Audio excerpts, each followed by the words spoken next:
If you're told to grease something, you hook the grease gun up and you give it grease until grease comes out somewhere else.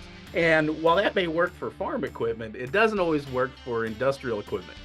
Lubrication excellence is a catalyst to remarkable machine reliability, and the industry has only realized a fraction of that. New oil does not always mean that it is clean oil by any stretch of the imagination. Oil that showed up on site, pretty decent, is now 64 times dirtier.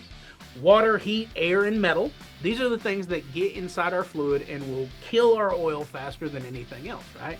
When the water skier, when he gets out of the boat, that water skier is sunk down in the water.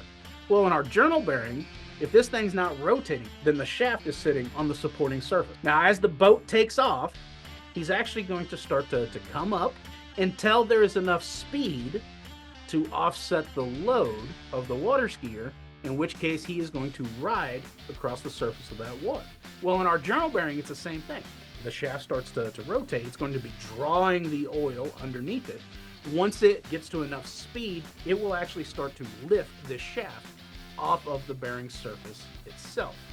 A manual grease gun can generate up to 15,000 psi. That's a lot of pressure. And lip seals, they fail somewhere around 500 psi.